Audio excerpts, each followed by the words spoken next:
Well, good afternoon, ladies and gentlemen. You've just heard all the reasons why Aroma Hassan is our candidate against the deputy leader of the so-called Labour Party in this election.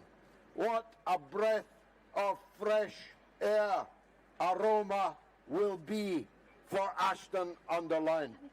What a breath of fresh air in the fetid atmosphere at the top of the misnamed Labour Party.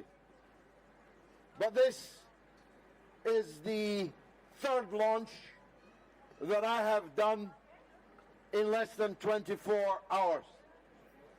Our campaign all over this country with hundreds of candidates is well and truly underway. They thought they were pulling a surprise election. Well, it may have been a surprise to some, but not to us. We have been on a permanent election footing since the people of Rochdale on the 29th of February changed the political landscape in this country. And we won't stop until the 4th of July, and only then for a week or two. Last night I was in High Wycombe, where our candidate, Khalil Ahmed, who stood for Labour last time in 2019, a bad year for Labour, and he polled 20,000 votes in the Wycombe constituency.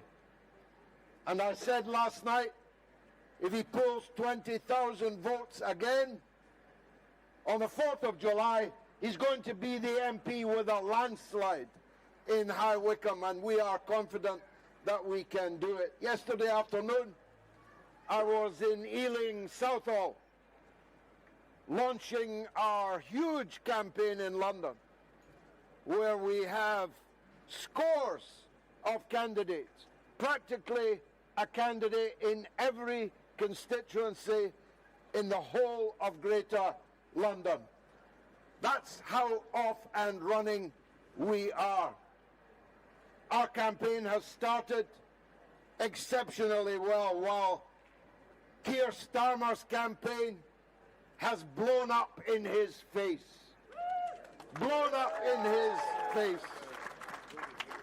These last 5 years, when he's been conspiring and backstabbing and blacklisting and factionally elbowing everyone who's not entirely on his message out of the way, he thought that, like a silent assassin, he could eliminate, in some cases, well-established members of Parliament.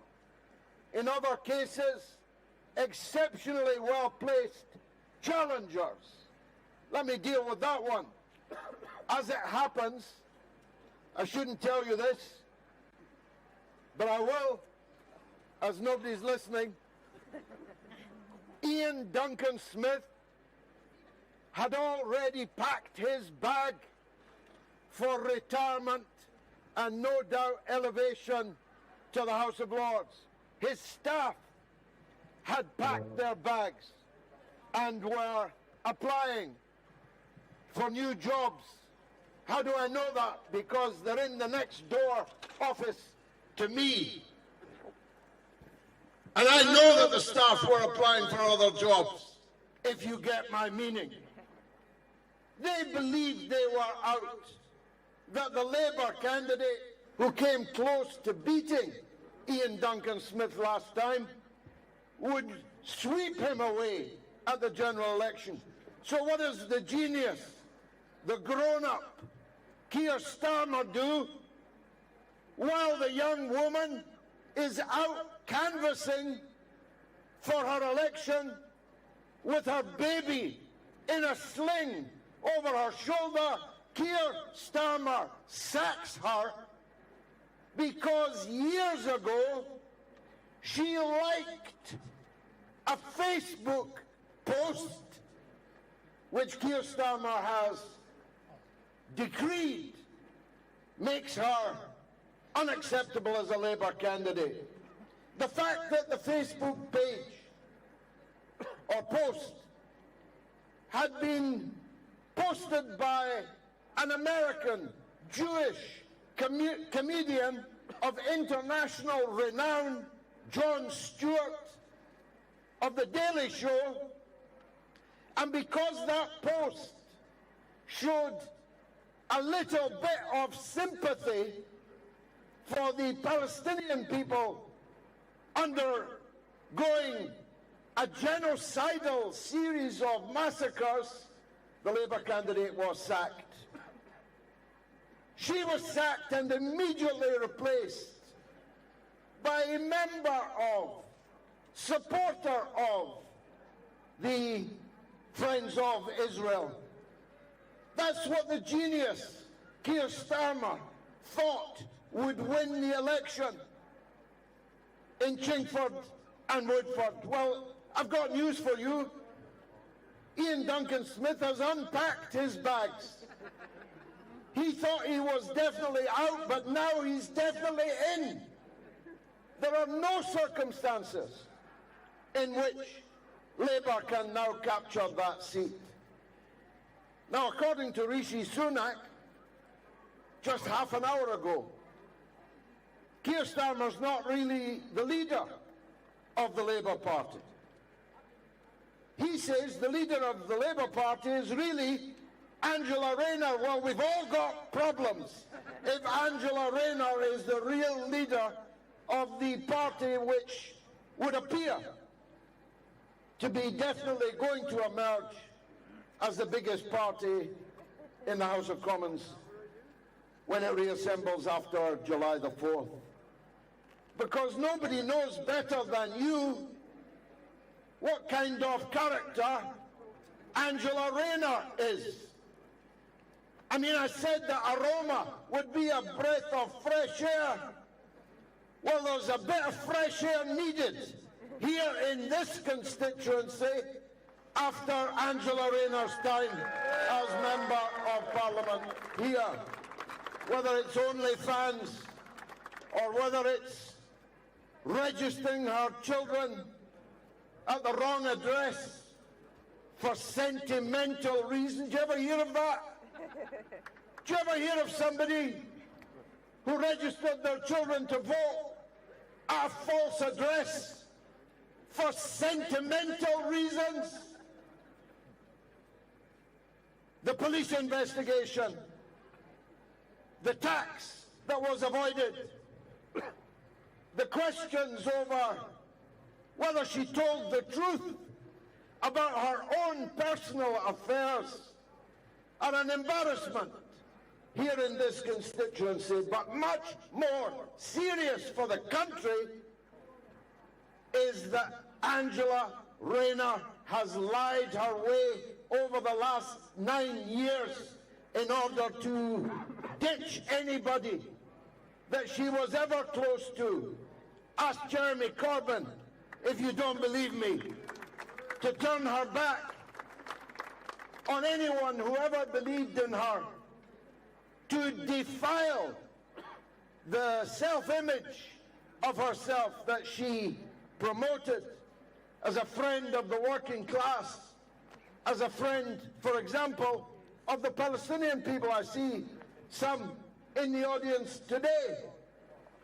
One day, she's shedding tears with a Palestinian constituent whose family are under bombardment in Gaza. And the next day, when it doesn't suit her, she pretends not to know him at all.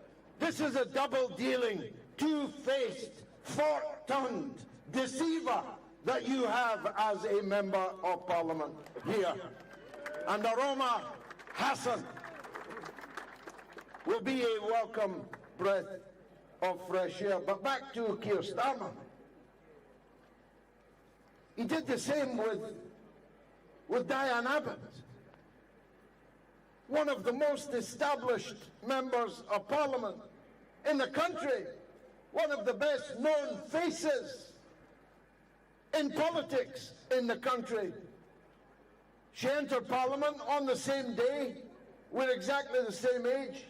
We entered Parliament together on the same day almost 40 years ago. She was an icon, a trailblazer, a supporter of oppressed people everywhere, and in particular an outspoken supporter of the Palestinian people, so she had to go. And Starmer, under an entirely contrived row about a letter to a newspaper that nobody read, kept her in limbo, in purgatory, for an entire year, pretending he was investigating a letter to a newspaper. We now know that Starmer was lying too. That's the hallmark of the leadership of what calls itself the Labour Party today. You cannot believe a word that they say. And if this is how they run their own party, how do you think they'd run the country? Who would trust them to run the country when they can't even run their own household affairs? So he tried to get rid of Diane Abbott. And the public in Hackney and Stoke Newington, just like the public now in Chingford, have risen up against them. That's the start of Keir Starmer's election campaign. And I'm going to tell you something, you might not want to hear it. I see these people every day up close and personal. When it comes down to one-to-one debates, Rishi Sunak is going to knock spots off Keir Starmer. He's a much better debater. Keir Starmer's a block of wood. I saw birds trying to nest in him just the other day on the campaign trail. He's clunky. He can't think on his feet.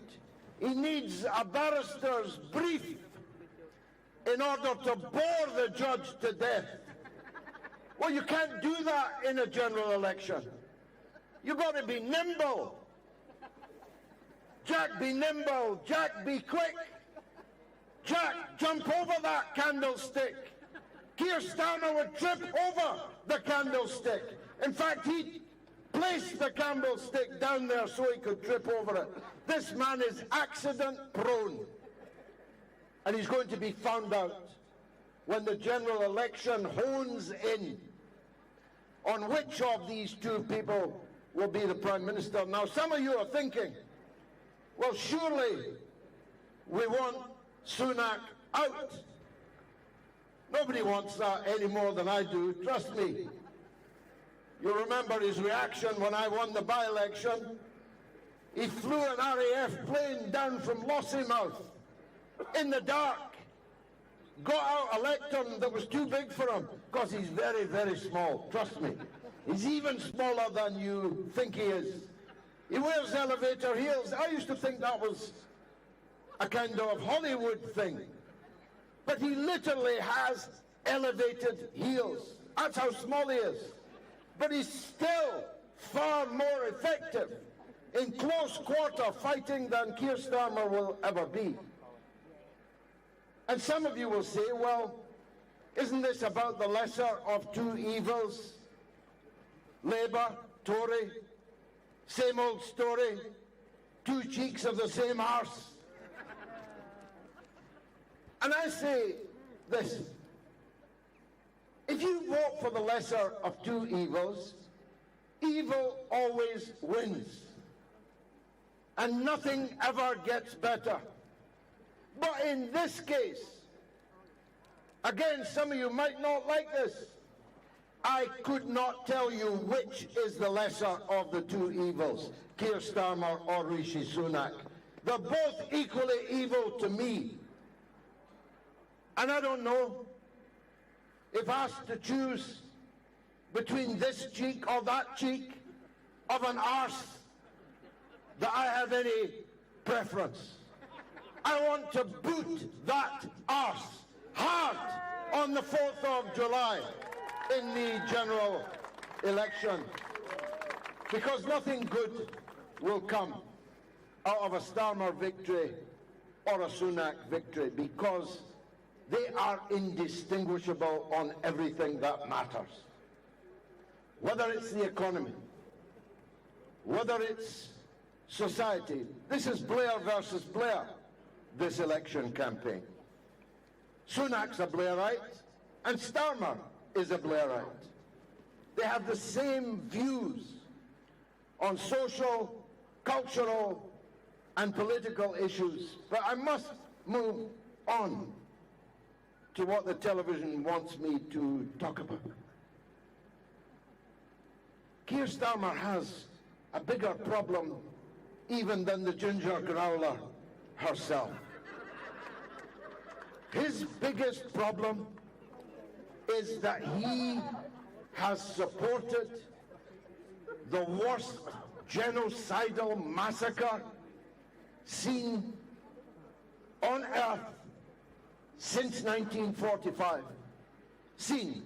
There have been others. Vietnam, which is where I came in, was even worse, many times worse in quantum, but we didn't see it. Seeing is believing. There is nobody in this country who has wanted to can have avoided seeing the mass slaughter in Gaza. 2.3 million people trapped in a cage, being massacred by their jailers. And when they stand up, rise up against it, it's they who are the terrorists and not the guards who are raining down death and destruction, beheading their children, cutting the limbs off their mothers.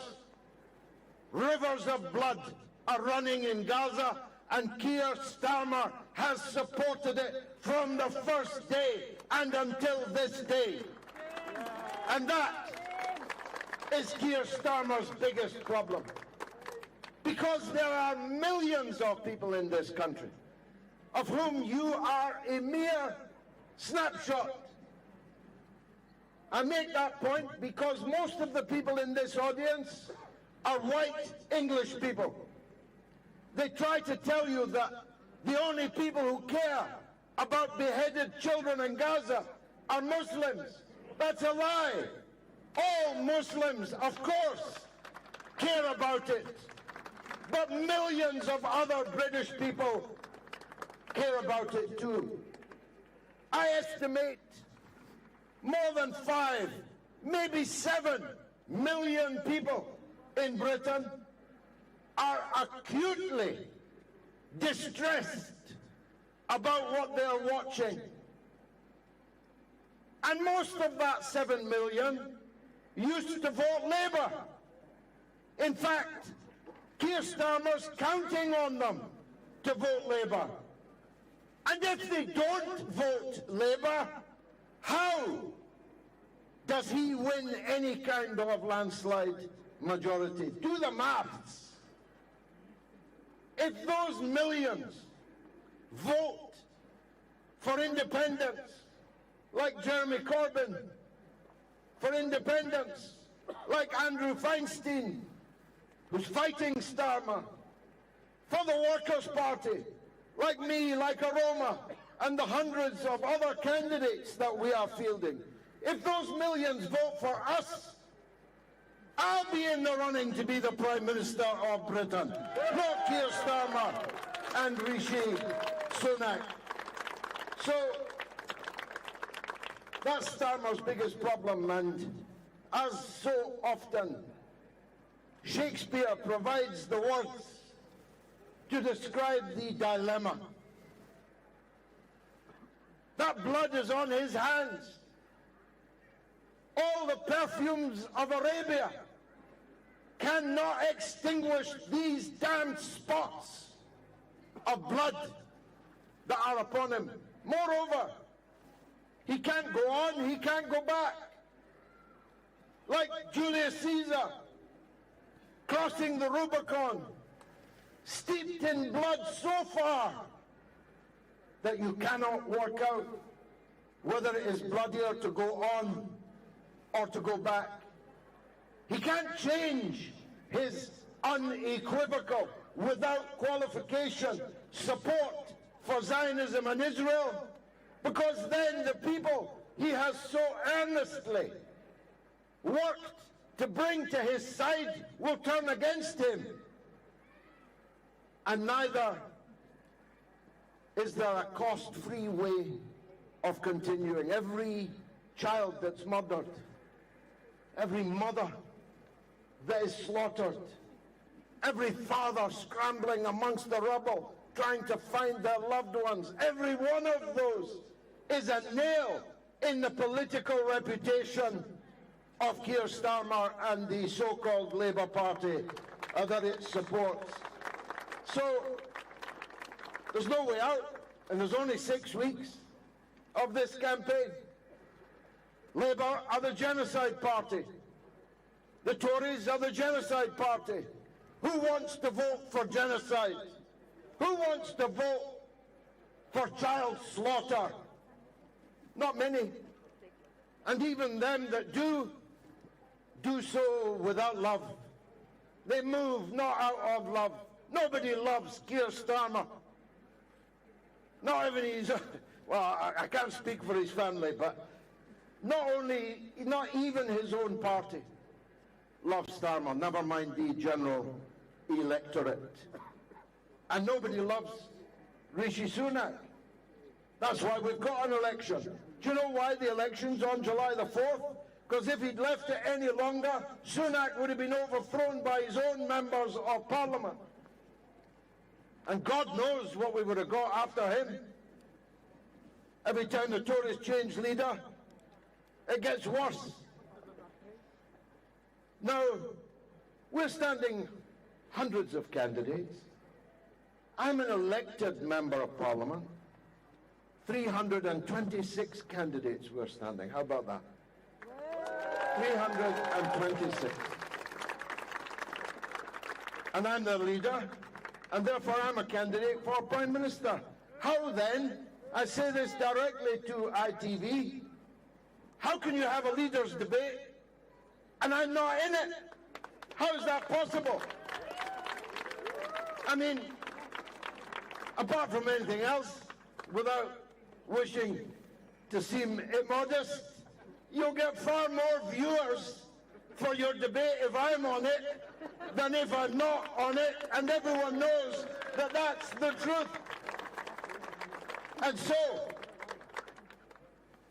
on Monday, we will begin a legal action against ITV and Ofcom to insist that I, as the leader of the Workers' Party, are on their televised debate. And I hope that everyone will support me. Let me bring it back to Aroma, this wonderful woman, eloquent, elegant, respectable. Doesn't she seem exactly the kind of woman that every woman would like to be represented by in Parliament? Does anybody feel that way about Angela Rayner? No, not even her own closest colleagues would describe her thus. This woman, is she not exactly the kind of woman that every man and every woman would love to have as a neighbour, as a daughter-in-law, as a relative, as a friend? This woman will make you proud in the way that Angela Rayner frequently makes you ashamed.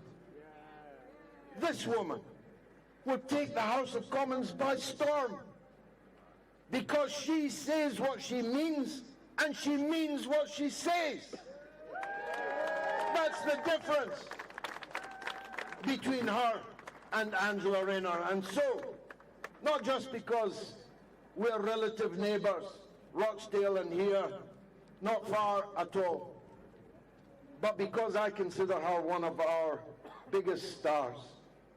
And I dream, and I plead with you to make that dream come true, that we wake up on the 5th of July to Aroma Hassan MP. Thank you very much indeed for being here today. George, questions from the press. Oh. Questions. Any questions from the media? Andrew. Both you and Aroma, you will have seen the video, I'm sure, of Angela Rayner trying to explain her position on Gaza to members of the Muslim community in this constituency. And even to the point of saying if it would help, she would resign without hesitation. So I was wondering if Aroma and yourself would like to respond to that video footage of Angela Rayner and Gaza. So the question was? Yeah. So the question is, when Angela was on her knees the other day, begging in the mosque, she said that she would resign her seat if it would bring about a ceasefire. I suppose the question is there anybody here who believes that? Because if you believe that, I've got a bridge in London I could sell you, going very, very cheap. Aroma. So jokes aside, this is an incredibly serious time. When our MPs are saying, if I could make a difference, I would resign, what on earth did we vote them in for in the first place? If I didn't believe that I could make a difference, then why would I be out canvassing every single night? Why have I been out talking to all the constituents that I can possibly get to? Why are we here today? The only reason you run for election, you run as an MP, is because you want to make a difference. Yeah. So in response to that question, would it make a difference? Yes, it would. Concede your seat. Give it to me, and I'll show you the difference that can be made. Well, may I just supplement that outstanding answer by saying I wish I'd said that. I will. She had a chance to vote for a ceasefire. And she didn't only refuse to vote for a ceasefire, she sabotaged the entire vote. They nobbled the speaker to avoid the opportunity to vote for a ceasefire. I told you, she's a lying, deceitful, double-dealing, fork-tongued hypocrite.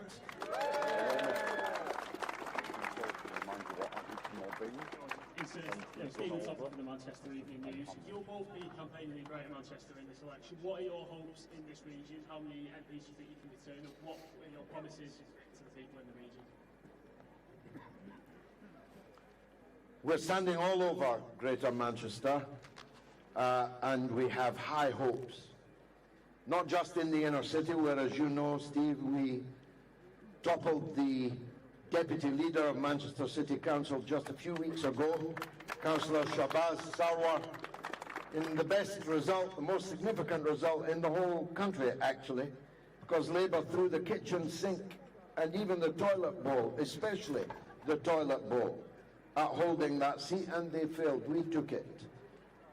Both inside the city of Manchester and in places like Oldham and Bury, where we have two very strong candidates standing, and here, of course, in Ashton, we are very confident that we are going to receive thousands and thousands of votes everywhere that we stand.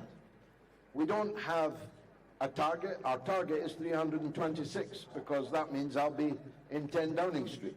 That's our target. And the voters will decide what the eventual outcome is. The one thing I can confidently state, without fear of contradiction, is that our candidates will make a decisive difference to the outcome of the election everywhere that we stand. We will either win or we will decide who wins. And that's a good place to be in, not even 100 days since the Rochdale by-election. Anyone else? Any other media? Or members of the public, by the way. Gemma Carter from my correspondent. Mr. Galloway, what would you say to the people that say your policies and your politics cause division in communities? I'll tell you what causes division in communities. Members of Parliament supporting genocide. That's what causes division. Standing up to genocide is not divisive. Supporting genocide is divisive. And that's a charge which Labour makes out of desperation, you know. They wish that we would all just sit quietly and let them do what they're going to do. But the people around here are not like that. The people here believe in democracy, and they believe in electing people that will carry out the wishes of the electorate. That's Labour's problem with us. Labour's problem with us is that we are saying the things that the public think and have waited too long to have politicians speak out loud for them. We're running out of power here, I think. Not me, the mic. So we'll do media interviews, and then we'll do a walkabout, you and Aroma and everybody. Okay, lovely. Media. Lovely. So, George, if you want to come forward. Thank you all very much. Thank you all. James, could I just address one thing? Sorry, just before everybody leaves, sorry, George. I just, no, it's okay. Wait. George, are you okay for me to just say something? Yeah. So I'm not sure how many of you followed the local elections. However, I think it's really poignant to say that when a lady is out campaigning and canvassing in local elections for an independent councillor who is now councillor-elect, and she's run down as a victim to a hit and run, there is a problem with the system. When none of the elected officials come out and there's no public outcry. The lady who was run over, I'm sure you all saw the video. Might be worth trying to see if you can get her. She sat here today, I'm not going to point her out.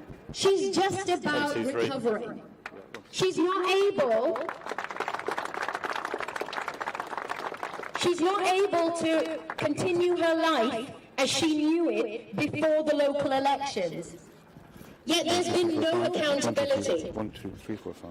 None of the officials have come out and said, what on earth is happening? She is my campaign manager, and I have had so many volunteers who had originally signed up back out because they do not feel safe canvassing for independence in our constituencies. That is a travesty that they don't want you to hear. So today on national TV, I say to you, where are the national and local candidates, be they independent or they, traditional party, asking the question, why are our people not protected?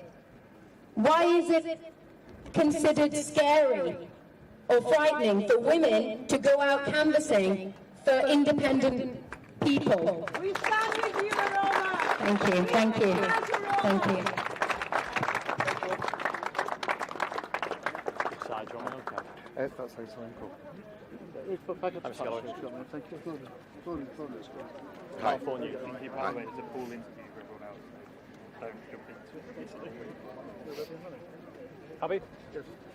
Mr. Galloway, barely 3 months since your by-election win and you're on the general election campaign trail. Tell us what you're hoping for the Workers' Party in this campaign.